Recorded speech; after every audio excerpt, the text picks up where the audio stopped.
Ya, Bapak Ibu, karena sudah berkumpul semua, kita mulai saja ya. Assalamualaikum warahmatullahi wabarakatuh.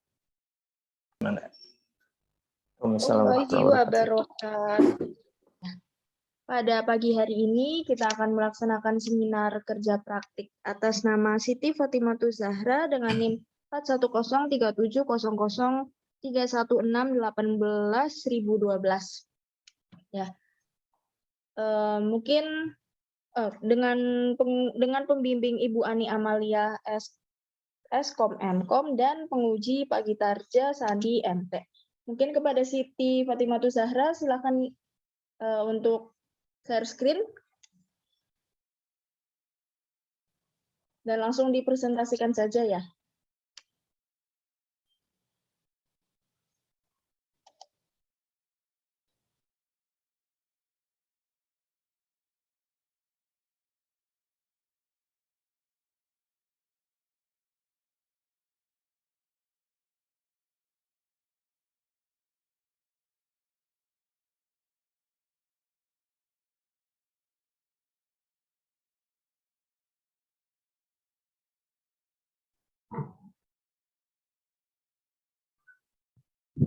Sudah ada belum?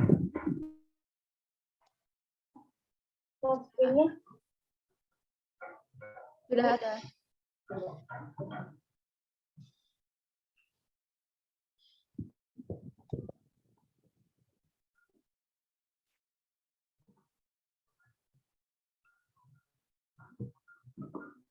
Langsung mulai aja ini, Bu.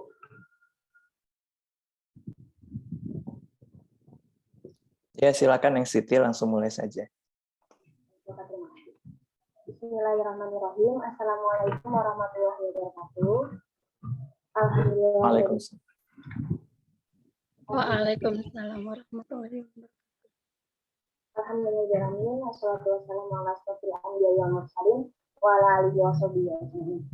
Rabbi shrah li sadri wa yassir li amri wahlul 'uqdatam min lisani yafqahu qawli. Yang terhormat Ibu Ani Amalia selaku dosen pembimbing saya, yang terhormat Bapak Gitarja Sandi RT selaku dosen penguji saya pada hari ini, dan Pak Mufadi, dan terima kasih kepada moderator juga yang telah memberi saya waktu untuk seminar pada kali ini. Salawat beserta salam, marilah kita limpahkan pada kebenaran yang dibenar dan Nabi Rasulullah wa Maulana. Baik, kita langsung saja pada seminar kali ini. Saya akan membahas tentang atau mempresentasikan tentang perencanaan aplikasi program keluarga berencana atau KB menggunakan metode waterfall di praktek Budaya Halimah. Sebelumnya, perkenalkan, nama saya Siti Fatimatu Zahra dengan NIM 4103706116181012. Pokok pembahasan pada kali ini yaitu tentang profil perusahaan, bidang usaha dan program dari perusahaan, teori singkatnya, dan perancangan, implementasi, yang terakhir kesimpulan. Baik, di profil perusahaan, nama profil perusahaan yaitu adalah Praktek Budaya Halimah yang beralamat di KP Mulya Asih, RT 4 RW 5, Desa Cimahi, Kecamatan Kelari, Kabupaten Karawang, dengan email nurhalimah01@gmail.com. Kontak personnya yaitu 089873131045. Bidang usaha dan program usaha yang ada di perusahaan tersebut yaitu adalah keluarga berencana atau sering disebut dengan KB. Jadi KB ini adalah suatu organisasi atau program, maksud saya suatu program tindakan yang membantu individu atau pasangan suami istri untuk bisa menentukan dan menghindari kelahiran anak yang tidak diinginkan, mendapatkan kelahiran anak yang diinginkan, dan juga bisa membantu mengatur jarak di antara umur anaknya. Misalnya umur anak pertama akan diberi jangka waktu berapa lama untuk anak selanjutnya, dan juga bisa mengontrol waktu saat kelahiran dengan berhubungan keluarga. Jadi keluarga berencana ini adalah suatu upaya peningkatan kepedulian dan peran serta masyarakat melalui pendewasaan usaha perkawinan pengaturan keluarga.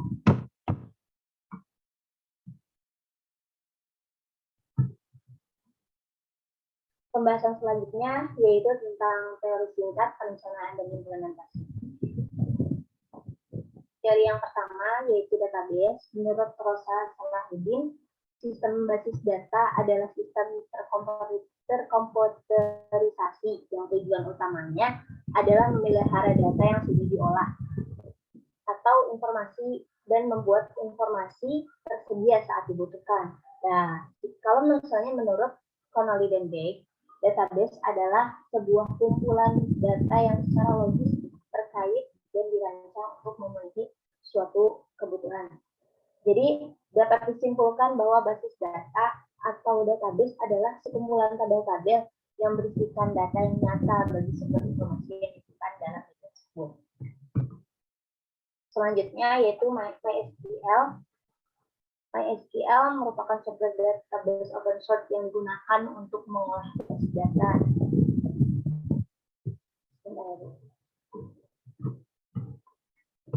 Basis data yang ada bahasa SQL. Dan menurut Winarmo, MySQL adalah sebuah software database. MySQL merupakan tipe data relasional yang artinya MySQL menyimpan datanya dalam bentuk tabel-tabel yang saling berhubungan. Keuntungan menyimpan data di database adalah kemudahannya dalam menyimpan dan menampilkan data karena bentuk tabelnya. Jadi dapat disimpulkan bahwa basis data atau jadi dapat disimpulkan bahwa MySQL merupakan aplikasi yang digunakan untuk mengolah basis data, banyak digunakan untuk membangun aplikasi menggunakan database seperti itu. Lalu XAMPP menurut Pratama Institut Agustika, XAMPP ini adalah aplikasi web server bersifat instan atau lebih kenal cara pengguna atau siap saji ya, yang dapat digunakan baik di sistem operasi Linux maupun sistem operasi Windows. Nah, kalau misalnya menurut Hidayatullah, XAMPP merupakan web server yang mudah digunakan yang dapat melayani panggilan halaman web yang dinamis dan dapat diakses secara lokal menggunakan web server lokal atau localhost. Jadi beberapa pendapat para ahli bisa disimpulkan juga bahwa XAMPP adalah perangkat pembantu yang menyediakan untuk alat untuk sebagai jembatan membuat sebuah program yang dibuat. Selanjutnya yaitu PHP menurut Kustianisi. PHP atau resminya kepanjangan dari Hypertext Preprocessor, yaitu adalah script bersifat server-side yang ditambahkan ke dalam HTML. Jadi pengembangan web dalam ditanamkan pada sebuah script HTML. Dan satu hal juga dikatakan menggambarkan beberapa bahasa program seperti Java dan lain-lain. Pada pembuatan program ini juga teori selanjutnya yaitu Bootstrap ya. Bootstrap menurut Nahado, Bootstrap adalah platform untuk membuat interface website dan aplikasi berbasis web. Nah, Bootstrap juga berisi kode HTML dan CSS yang telah dilengkapi untuk tipografi, bentuk tombol, navigasi, dan sebagainya. Bootstrap bertujuan untuk meringankan pembuatan dan pengembangan web juga. Menurut Alatas, dalam bukunya yang berjudul Responsive Web Design dengan PHP dan Bootstrap, mengemukakan bahwa merupakan framework atau tools untuk membuat aplikasi web ataupun situs web yang responsif secara cepat dan mudah dan juga gratis.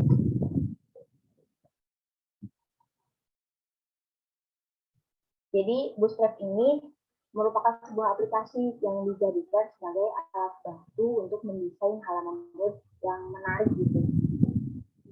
Nah, dilanjut pada pembahasan selanjutnya yaitu analisis kebutuhan sistem.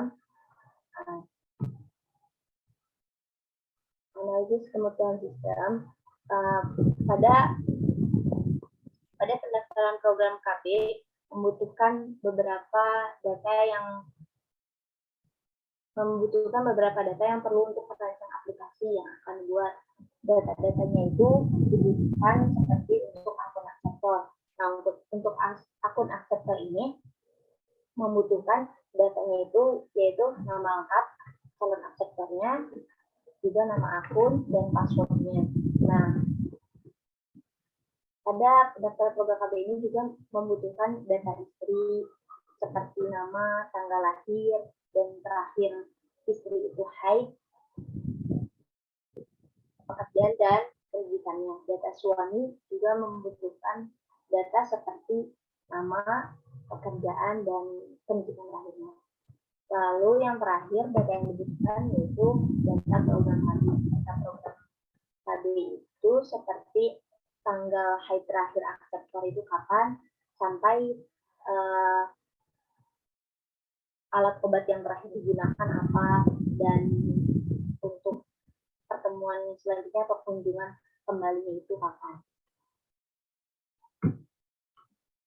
Kebutuhan sistem yaitu ada dua, perangkat keras dan perangkat lunak. Perangkat keras yang digunakan yaitu laptop Asus A43s, lalu operating sistemnya yaitu Ubuntu, prosesornya Intel Pentium dan dengan RAM 8 gitu. Perangkat lunaknya itu saya menggunakan PHP, HTML, XAMPP, Bistrik, dan MySQL.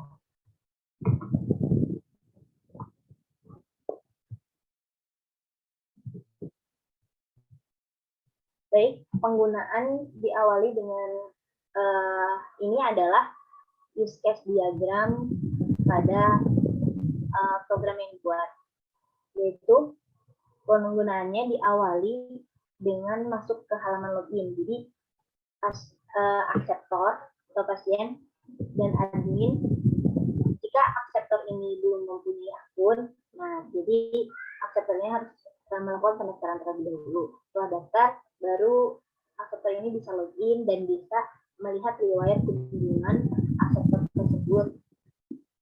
Lalu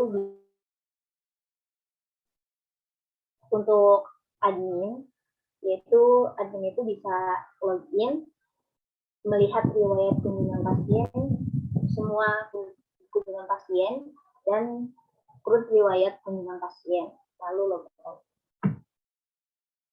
Ini adalah activity diagram akseptor. Jadi pada awalnya akseptor ini menginput username dan password. Nah, jika setelah diinput, sistem akan database itu akan memvalidasi kondisinya. Kalau misalnya username atau passwordnya itu salah, gagal, maka akan dikembalikan lagi pada halaman user dan password. Nah, jika berhasil benar data sesuai dengan data yang ada pada perangkat lunak, akan menampilkan halaman utama akseptor. Ini activity diagram admin. Jadi pada awalnya sama seperti activity diagram akseptor, yaitu menginput username dan password.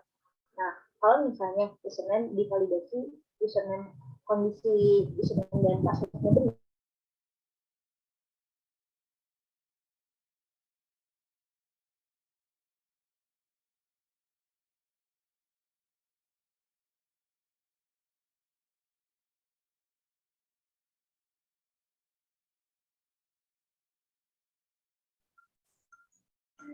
Freeze ya?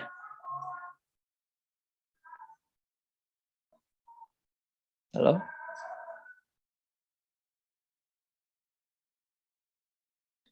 Halo, Freeze ya Bu ya? kurang tahu ini kenapa. Oh, masuk lagi dia Oh, mm-mm. ke tendang.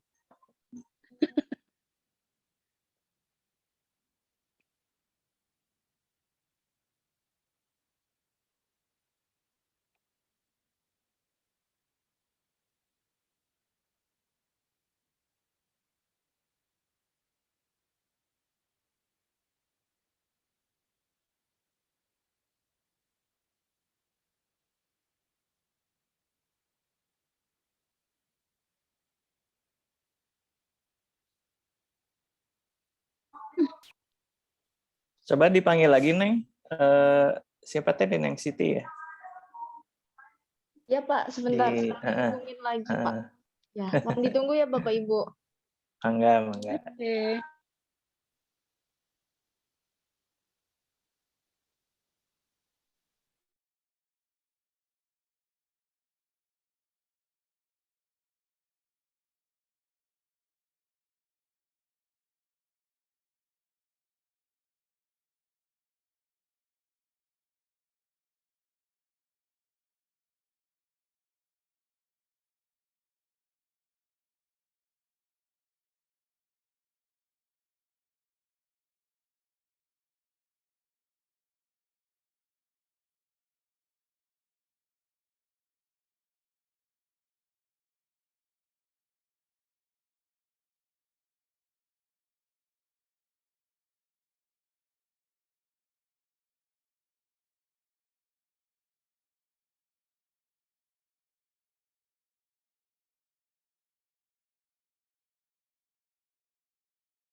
Maaf Bapak Ibu tadi tiba-tiba keluar sendiri.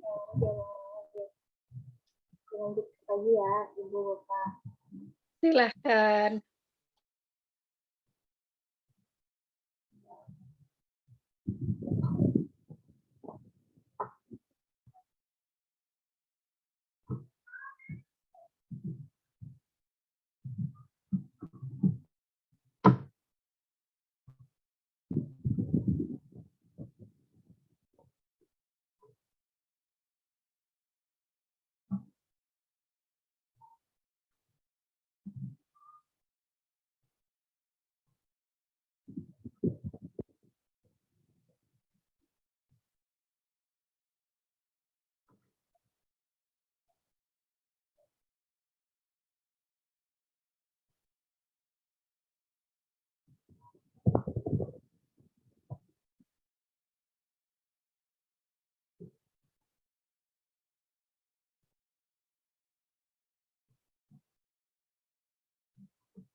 Lanjut pada sequence diagram koordinasi.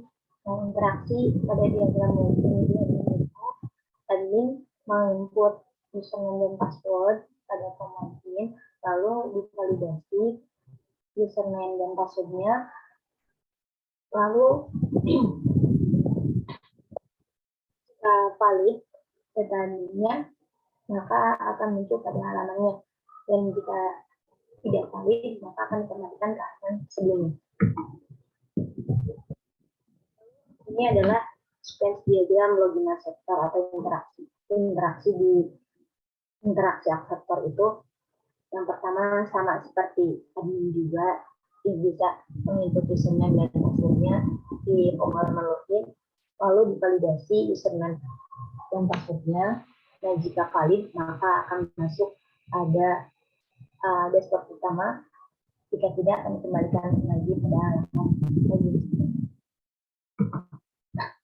Lalu interaksi sequence diagram sama data acceptor yang bisa dilakukan hanya oleh admin, yaitu admin memilih data acceptor, data siapa yang akan data yang akan ditambah, nah maka akan menampilkan data yang akan ditambah, data apa saja yang harus ditambahkan. Nah telah mengisi data yang telah ditambahkan, lalu pilih tambah data ke form tambah data. Nah, setelah tambah data akan disimpan dalam DB data aksetor. Lalu valid dan akan tersimpan pada tampilan data sebelumnya yang telah ditambah data oleh admin. Lalu selanjutnya sequence diagram ubah data aksetor. Nah, ubah data aksetor bisa dilakukan oleh admin. Admin memilih data aksetor, data siapa yang akan diubah oleh admin. Lalu setelah itu data tersebut akan tampil data orang itu. Lalu admin akan bisa memilih ubah. Hasilnya bisa mengubah data apa saja di DB itu akan. Lalu setelah diubah datanya, maka hasil yang telah diupdate akan muncul lagi ditampil data sebelumnya.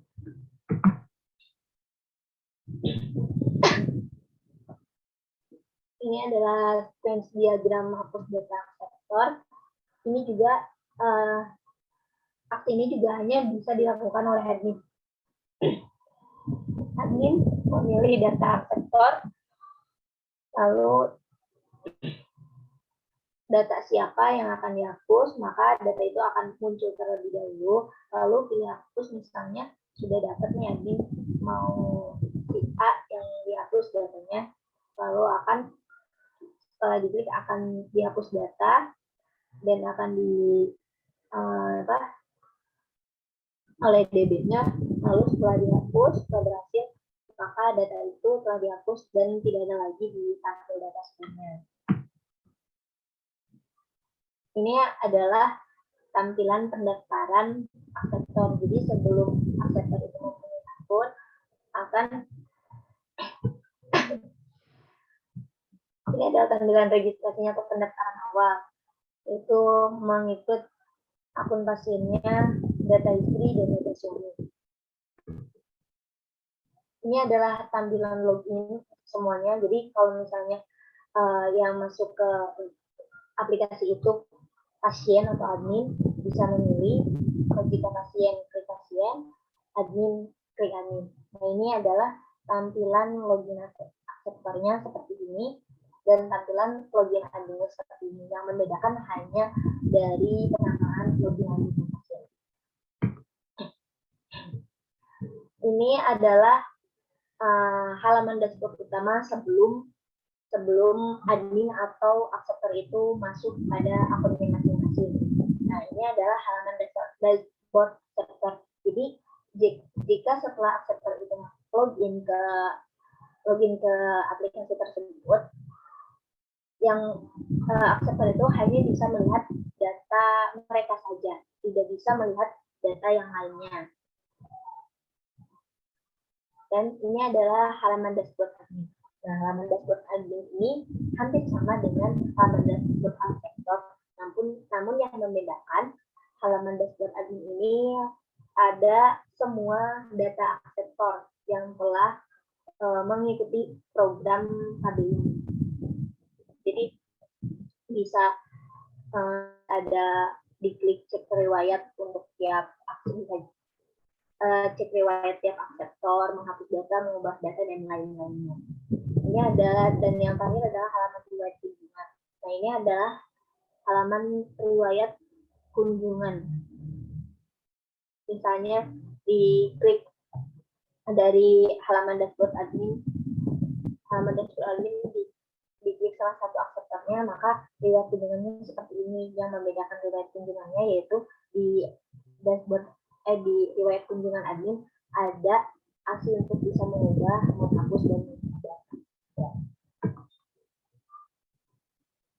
Ini yang paling atas adalah halaman tambah data. Jadi kalau misalnya di data satu aksetor itu sudah berkunjung kembali, maka admin akan menginput data dia setelah kembali lagi. Lalu ini adalah halaman edit data, misalnya atau apa yang mengharuskan pengeditan data tersebut, admin bisa melakukannya. Dan ini halaman. Jadi dapat disimpulkan bahwa perancangan aplikasi program keluarga berencana ini di praktek Bidang Halimah menggunakan metode waterfall berdasarkan hasil perancangan dan pembuatan yang telah dilakukan. Dapat disimpulkan yaitu yang pertama dapat membantu admin tentang data sektor yang sudah masuk dan berkunjung, dan kesimpulan yang kedua membantu aksetor untuk mengecek hasil kunjungan yang telah dilakukan dan jadwal kunjungan untuk selanjutnya. Mungkin cukup sekian pembahasan dari laporan saya. Dan untuk sesi selanjutnya saya kembalikan kembali pada moderator.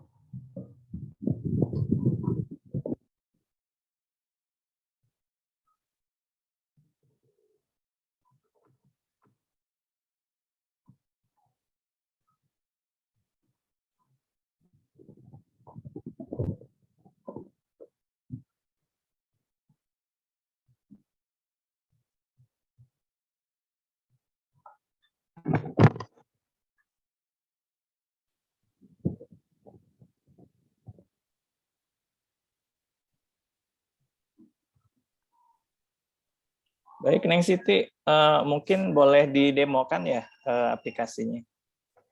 Oh iya, dicoba ya Pak? Baik. Ya, silahkan. Sambil dijelaskan ya.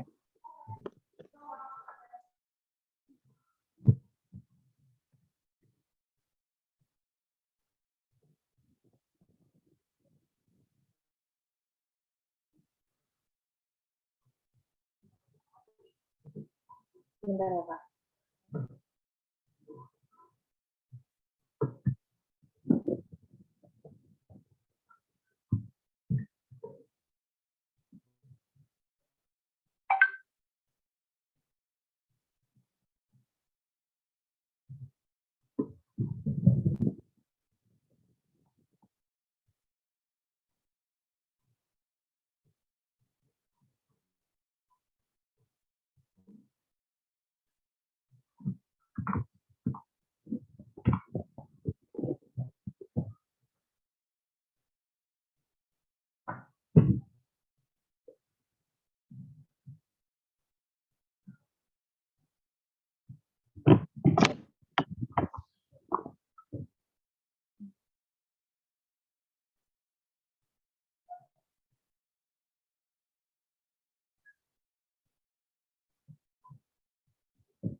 Di share screen lagi ya Pak?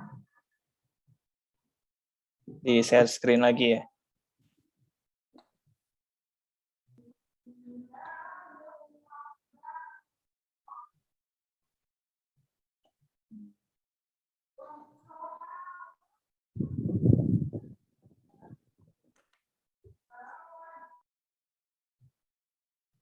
Ini halaman utama dashboard-nya Pak. Sebelum login masuk sebagai admin atau pas atau aksetor maksud saya.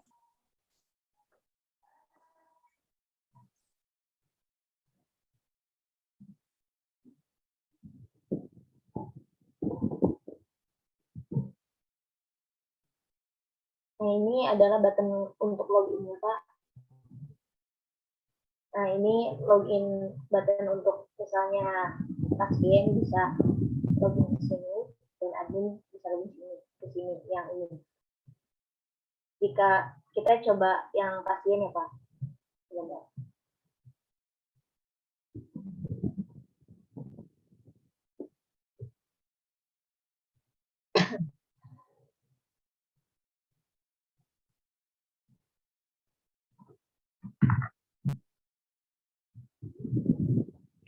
Username-nya Amalia.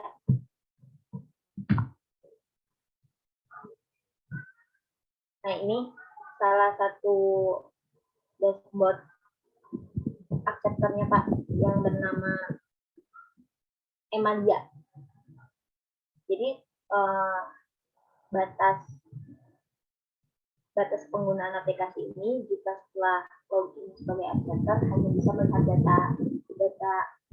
data akun acceptor itu saja Pak.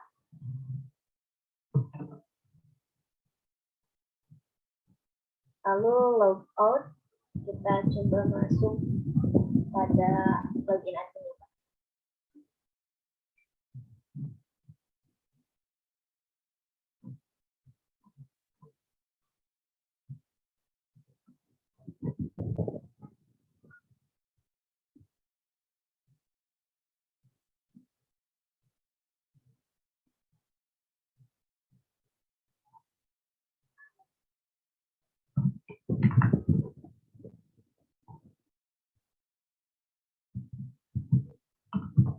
Kita isi usernya dulu sama passwordnya, lalu klik login. Nah, ini adalah tampilan dashboard admin Pak. Bisa cek riwayat semua acceptor yang telah berkunjung. Misalnya kita coba cek riwayat Sarifadila. Nah, ini adalah riwayat acceptor Sarifadila yang bernama Sarifadila. Nah, kalau misalnya Ibu Sarifadila itu sudah berkunjung kembali, maka admin bisa menginput data ini. Ini adalah halaman tambah data tiap acceptornya Pak. Tinggal diinput aja data-data yang dibutuhkannya, lalu ditambah data.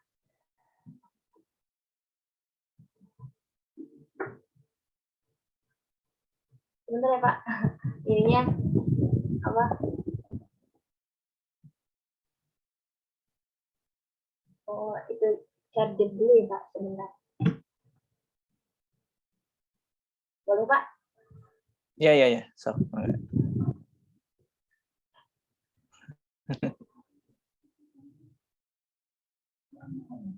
kemana lagi nih?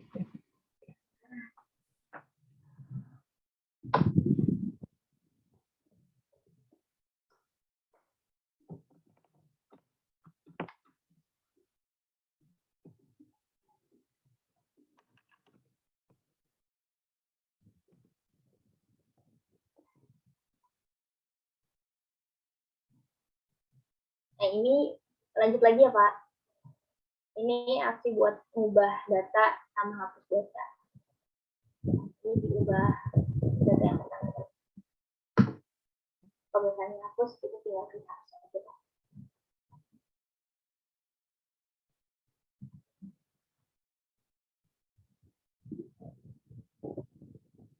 Mungkin untuk aktivitas admin sama pasien udah sampai sini aja Pak.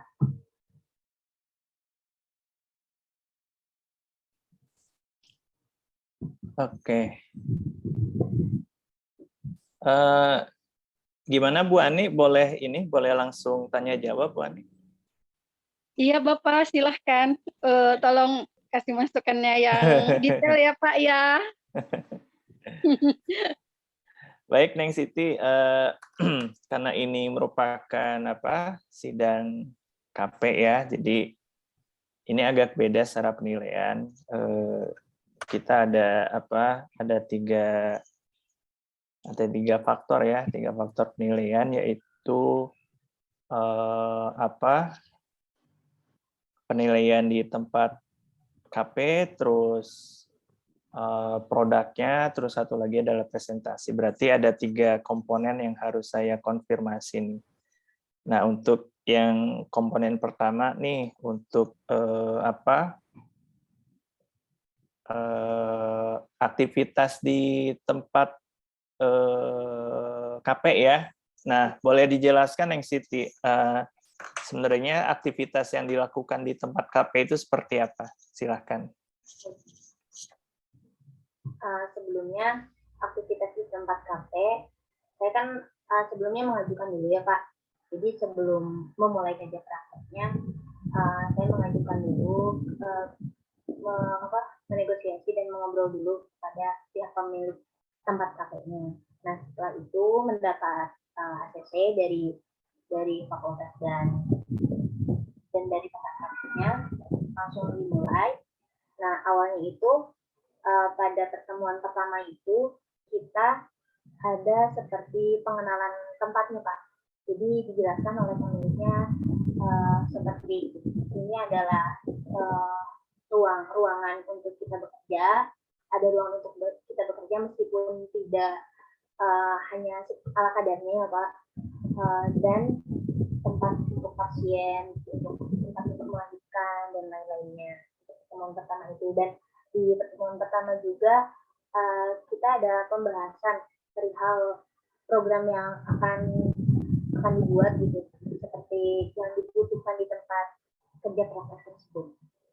Lalu aktivitas selanjutnya itu biasanya kita datang dari pagi hari ya Pak, dari jam 8 sampai sore dan melakukan pada awalnya itu kita mendesain dulu akan seperti apa program yang akan dibuat. Dan setelah desainnya ada, kita itu melaporkan dulu ke pemiliknya desainnya akan seperti ini, apakah disetujui atau tidak. Gitu. Lalu selanjutnya hari-hari selanjutnya kita membuat untuk pembuatan aplikasinya Pak, yaitu untuk aktivitasnya. Selain itu juga, selain membuat program ini di tempat satunya, kita juga ikut membantu dalam mengaktifkan data, merapikan data akseser yang ada di sana, gitu Pak, untuk aktivitasnya. Selain aktivitas kita di ruang ini.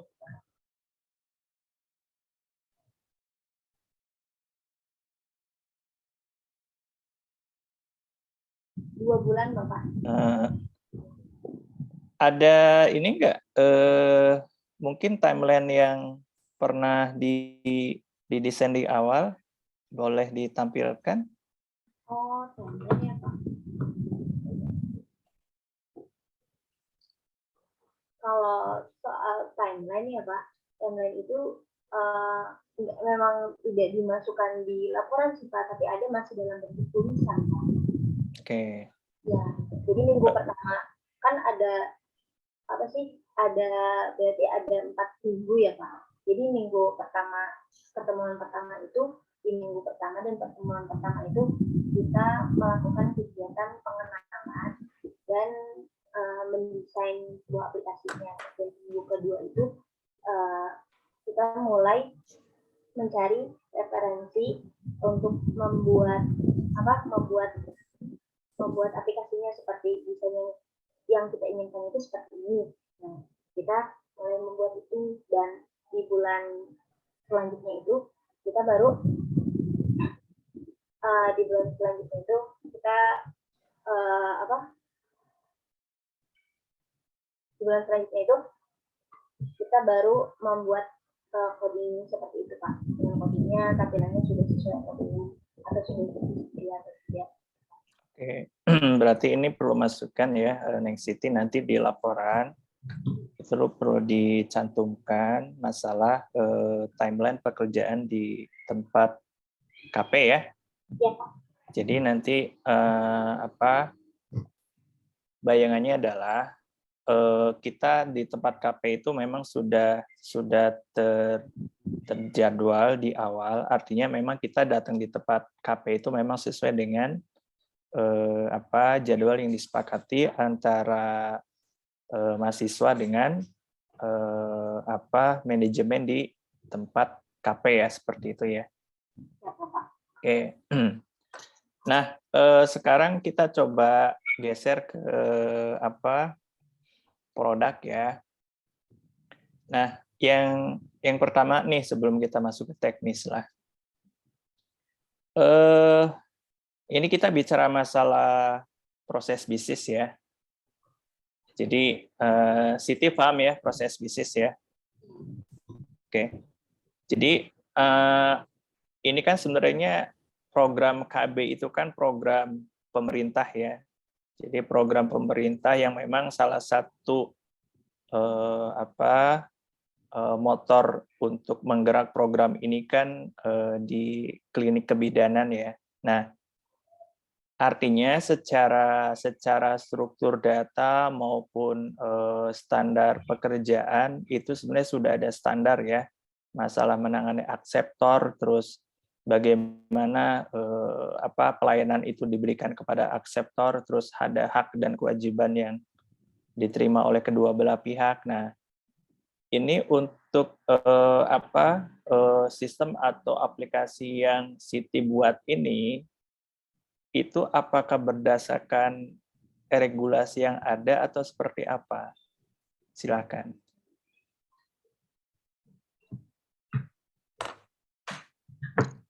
Baik, Bapak ingin menjawabnya. Dari sebetulnya ini aplikasi ini dibuat dari kebutuhan kerja praktek, kebutuhan dari perusahaan itu loh Pak. Jadi beliau itu membutuhkan kan data-data akseptor itu kan masih dalam bentuk kertas seperti itu ya Pak. Jadi kalau misalnya ada akseptor yang datang berkunjung, jadi agak cukup sulit gitu Pak untuk mencari data tersebut. Jadi tujuannya dilakukan dibuat aplikasi ini itu untuk memudahkan bidannya untuk mencari datanya itu seperti itu Pak. Oke, nah sekarang coba Siti buka di struktur di aplikasi ya, coba sebagai admin dulu, silakan masuk.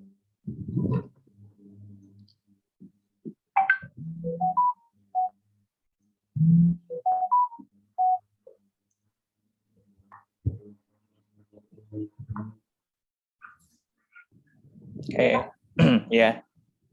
Nah ini kolom-kolom ini kan secara karena kita lihat ya program KB kan program nasional ya, ya kan perusahaan juga boleh untuk memodifikasi ini. Nah tapi ada nggak standar pendataan kepada akseptor yang memang itu sudah ditetapkan secara nasional gitu loh. Jadi nanti dikomparasi dari Siti ya.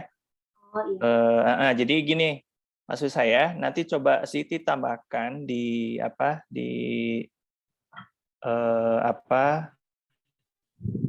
di bagian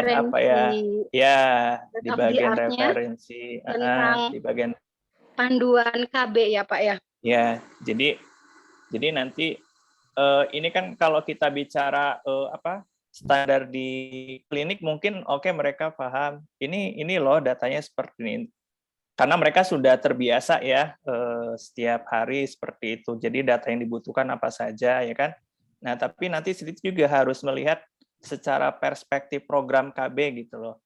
Nah nanti harusnya memang ada standar data yang memang harus ada di masing-masing klinik. Nah nanti mungkin nanti Siti lebih ke arah ke explore ke referensi yang sifatnya itu nasional gitu loh. Sebenarnya kolom-kolom data ini tuh memang sudah sesuai belum gitu. Nah, nanti boleh ditambahkan di referensi ya seperti itu.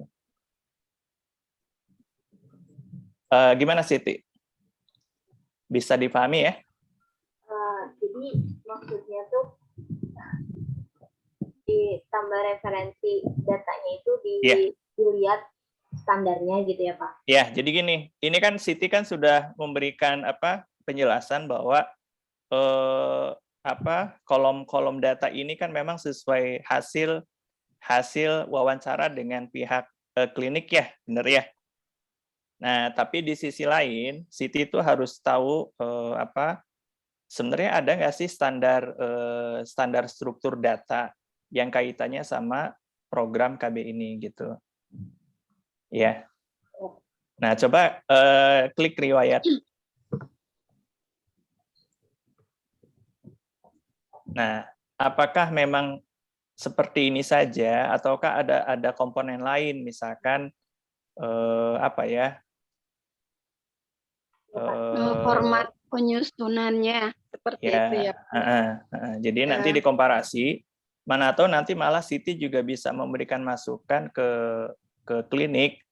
Ibu, ini harusnya ada data tambahan seperti ini gitu.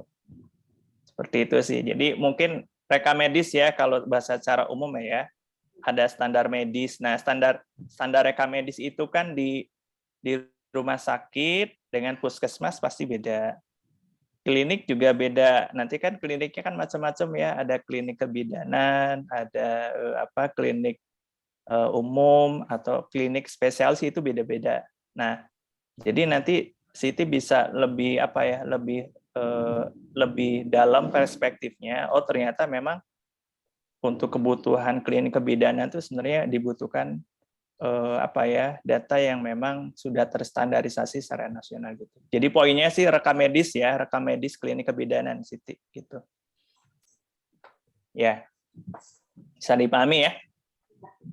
Oke. Iya. Boleh menambahkan ya, Bapak? Mangga Bu. Iya.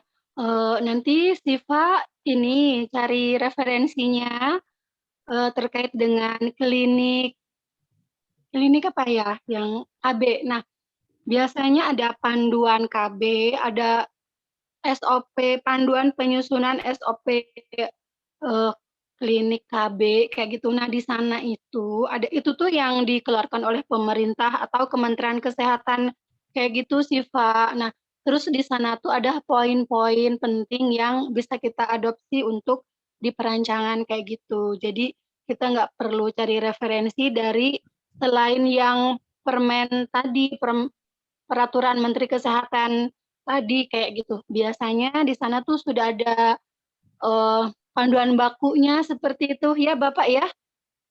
Iya, Bu, seperti itu. Jadi iya, kan iya. Jadi nanti tinggal disinkronkan saja sih. Apakah nanti proses bisnisnya ada proses tambahan gitu ya. Ini kan jadi nanti biar nanti perspektifnya memang secara regulasi secara nasional ini masuk gitu. Itu sih. Oke. Ya. Sebelumnya nih Bapak, Ibu dan Siva itu bimbingannya baru berapa kali ya Siva ya? 2 kali, Bu. Iya. Jadi waktu itu ya saya merevisi terus sambil direvisi nanti daftar ya, tapi revisinya tadinya tuh mau saya lihat lagi sambil menunggu pelaksanaan, tapi malah nongol di sini, ketemu di sini. Karena jauh ya Siva ya, dari Karawang ya? Oh, Karawang ya. Iya. Jadi mungkin habis ini nanti ada bimbingan lagi untuk perbaikan seperti itu. Ya, Boleh, Siva Bu. ya. Ya, Ibu siap. Oke. Nah, nanti ini juga Siva perlu nanti di laporan perlu dilampirkan juga. Ini ada ini kan yang tadi Siva jelaskan itu kan adalah proses digitalisasi ya. Jadi dari proses manual yang sudah berjalan lama dipindahkan ke aplikasi. Nah, mungkin nanti di laporan mungkin kalau saya lihat belum ada form-form yang sifatnya manual ya. Jadi nanti di situ boleh ditambahkan juga. Jadi nanti dari hasil KP ini ada perbandingan sebenarnya kemajuannya itu di mana gitu, seperti itu. Ya. Oke. Terus poin lain Siva coba ini log off dulu aplikasinya, silahkan. Oke. Ini yang tadi login. Oke. Ini saya ngelihat ketidakbiasaan ya untuk proses login ini. Ini sudah masuk ke teknis. Jadi saya kira lebih baik tidak usah dipisahkan ya antara login pasien sama login admin ya. Mungkin disatukan saja. Nanti tinggal di sisi database nanti Siva itu melihat apakah dia itu user levelnya sebagai admin ataukah sebagai pasien ya. Oke, itu yang pertama. Terus kedua coba lihat di database-nya. Di bagian user ya. Di PHP My Admin-nya, Siva. Oke. Coba lihat password. Password, Ya, accepted ya, Pak? yaitu ya, password aja di field password ya. Oke. Saya tanya, itu udah di-hashing belum? Ya, Pak. Udah di-hashing belum? Belum, Pak. Jadi ini tuh password ini tuh kita yang menyediakan gitu, Pak. Oke. Gini loh, untuk standar untuk standar pengaman sistem, bahwa password yang ada di database itu harus dienkripsi, Siva. Ya, jadi nanti secara aplikasi nanti Siva coba dimodifikasi ya. Jadi passwordnya bukan plain text seperti itu, nanti kan bahaya kalau orang sudah bisa buka DB-nya nanti bisa akses langsung. Oke. Untuk masalah keamanan sih kita belum masuk ke situ ya, Pak. Jadi lebih ke tampilan ini aja. Makanya kenapa belum digituin di online ini? Enggak apa-apa, itu saya kira tidak perlu ada perdebatan karena di situ memang sudah sudah mandatori ya. Saya kira itu mandatori, user password itu memang harus diamankan walaupun tidak ada di dalam pembatasan masalah, tapi saya kira itu sebuah mandatori ya. Tinggal tambahkan satu fungsi saya kira. Oke ya. Nah, terus coba pindah ke diagram UML di presentasi ya. Use case.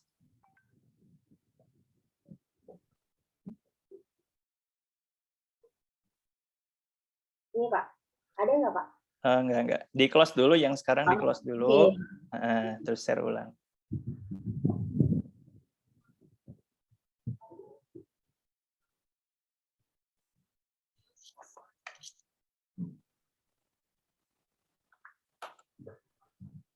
Oke.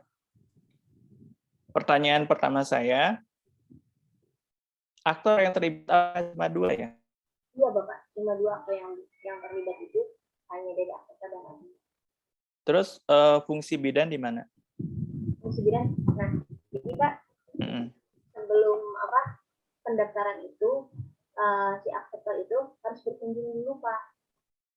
Jadi aplikasi ini ada hanya untuk menyimpan datanya saja, gitu, Pak. Jadi akseptor dengan bidan itu tetap bertemu secara langsung gitu, Pak, belum secara digital gitu. Jadi admin ini kan perusahaan ini kan masih baru berkembang ya, Pak, masih baru lahir gitu.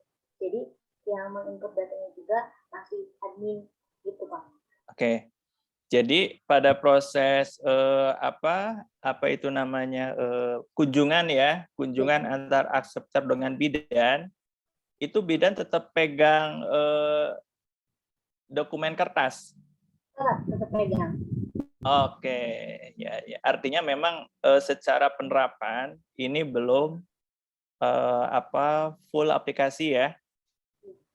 Nah, itu nanti tolong dijelaskan juga di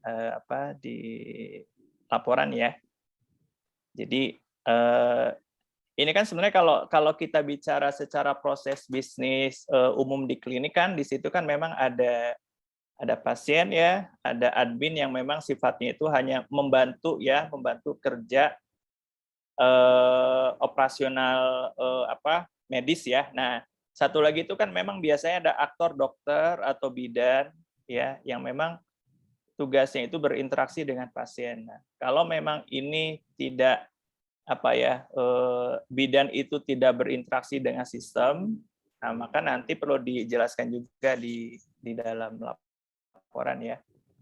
Mungkin dijelaskan karena keterbatasan atau apa seperti itu sih. Karena sebenarnya lebih baik lagi kalau memang bidan ini juga bisa akses ke dalam sistem ya.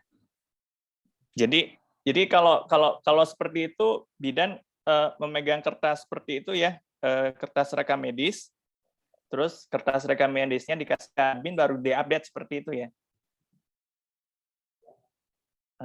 Atau sifat ini kan tadi secara aktivitas kan melihat dari pagi sampai malam ya. Benar. Iya Pak.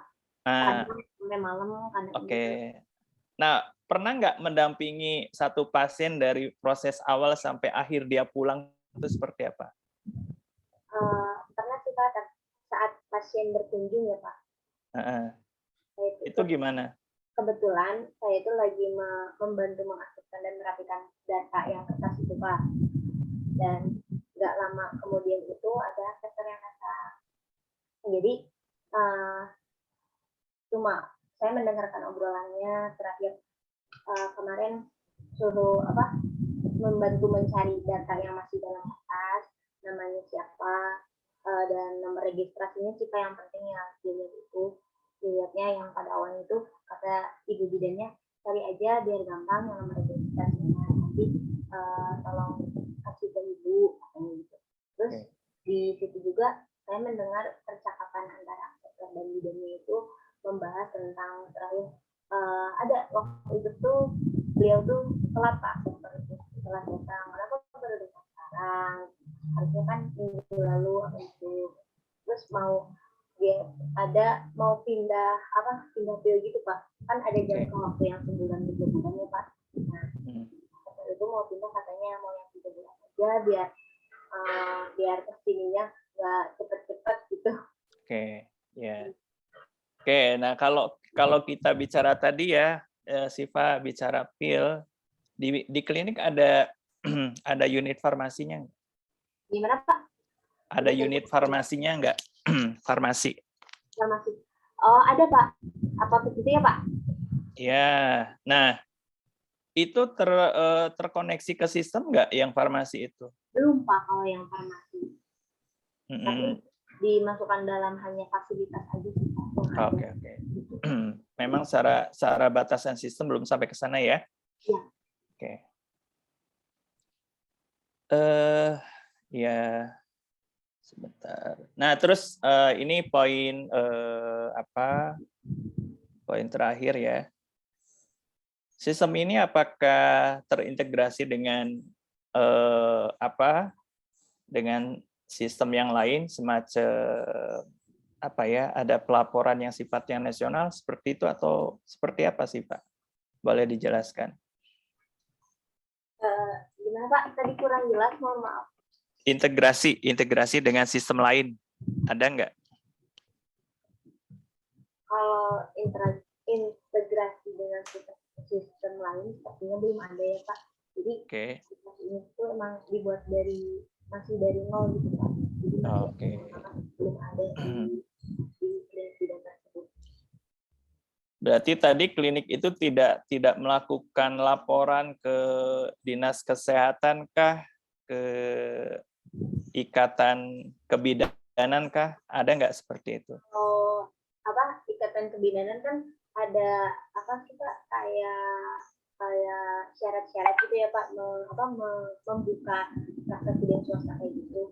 Harusnya kalau bidan tersebut juga sudah terikat dengan IBI, Ikatan Bidan Indonesia, sudah terikat kita sama pemerintah juga. Nah, itu ada data yang perlu disinkronkan dari sistem klinik ini ke sistem mereka. Ada nggak hasil dari wawancara itu? Kalau hasil dari wawancara itu saat itu kita membahas tentang ini aja sih Pak, form yang akan dimunculkan, yang akan dibuat tentang kita juga dikasih kertas yang lembar kertas yang data untuk aksesnya juga. Sebenarnya memang datanya masih banyak Pak, bukan hanya itu saja. Tapi kalau riwayat datanya itu sama, tapi sebelum ke riwayat data kan ada kayak seperti pendaftaran itu ya Pak. Jadi ada sudah si pasien itu aborsi berapa, ada datanya yang lain, tapi kata ibu bidannya ya udah yang poin satu aja yang dimasukkan, langsung ke riwayatnya aja sampai sini, yang ini memang nggak usah katanya gitu Pak. Berarti untuk saat ini belum ada integrasi dengan sistem di luar ya? Iya. Oke. Ya, untuk print out ada proses print out nggak? Print out nggak ada sih Pak. Tidak ada ya. Artinya pasien itu biasanya mereka bawa surat apa sih? Surat apa namanya itu kartu peserta seperti itu ya? Nah, KB-nya. Ya, dalam bentuk kertas ya. Ya, dan Atau dalam bentuk digital misalkan di handphone gitu. Enggak. ya. Oke. Oke, Siva, mungkin dari saya cukup ya. Ya mudah-mudahan ini hasil KP nanti bisa memberikan perspektif baru ya terhadap memahami proses bisnis sistem informasi di perusahaan seperti itu ya, atau di klinik ya dalam hal ini. Baik Bu Ani, kalau dari saya cukup Bu Ani, mangga. Iya Bapak, terima kasih atas masukannya. Mungkin Mbak Laras. Oh Mbak Laras ya, mangga Mbak Laras. Ya. Baik, terima kasih Pak Gitarja atas masukan-masukannya. Mungkin barangkali Bu Ani menambahkan Bu, atau sudah cukup? Tadi sudah ditambahkan sama saya di tengah-tengah Oh ya, diskusi tadi ya.